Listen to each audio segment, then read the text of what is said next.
Bill O'Reilly did a panicked talking points memo last night on the rise of secularism in America. Check it out.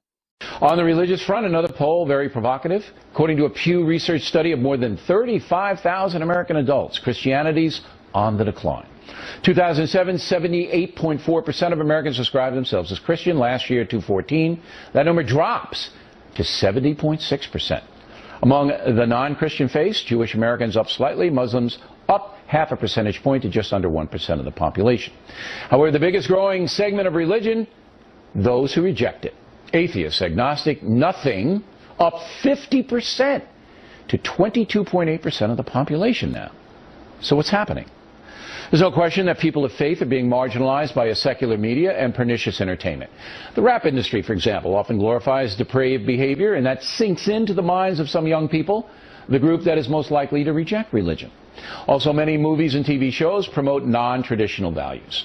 Truth is, if you are a person of faith, the media generally thinks you are a loon. The prevailing wisdom, especially among young Americans, is whatever's good for me, good, period. The overall good be damned. Pardon the pun. We see that reflected in the attitude on drugs. There's a strong move to legalize them and decriminalize even the sale of poisons like heroin and cocaine. Any student of history knows that when a nation turns inward towards the pursuit of individual gratification, the country's in trouble. Rome, the best example. The citizens there ultimately rejected sacrificing for their republic, I should say, and the empire collapsed.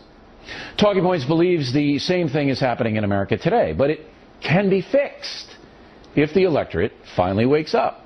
Bill O'Reilly just got mad at atheists for saying that the overall good be damned. Is that what atheists say? No, I think that's what Republicans say.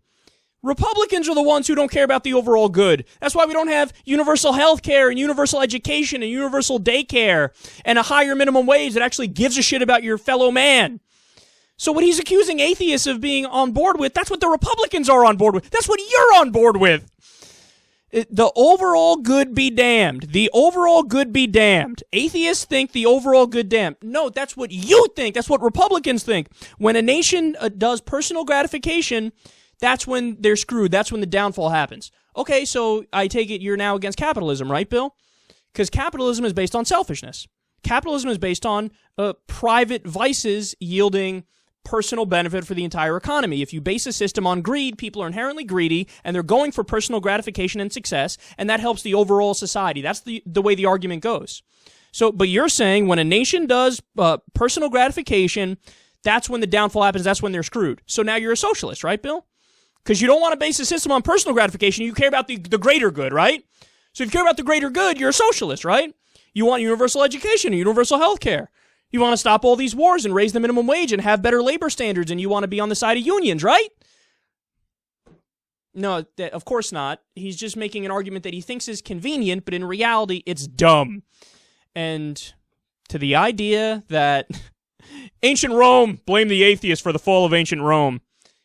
Point me in the direction of the historian that believes that. Point me in the direction of the experts who've weighed in on that topic and agree.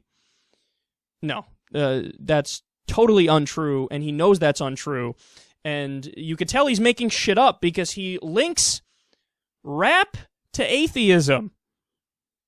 I don't know if I can name any atheist rappers. So this idea of atheism leading to the downfall of the nation, well, all you have to do is look at the places in the world that have the highest levels of atheism to determine just how bad atheism is for society. You do know that in the Nordic region, right, depending on which country you look in, there's atheism rates of, or let's say, unaffiliated rates of 80% and above. So those places are more secular, are more atheistic, and they have better societies, statistically speaking. So they have, middle classes that are more wealthy, happier people, they self-report being happier, higher-ranked healthcare systems and things like that. So if you're so concerned about atheism, then really what you're concerned about is creating a better society, because it appears as if atheism leads, in many cases, to a better society.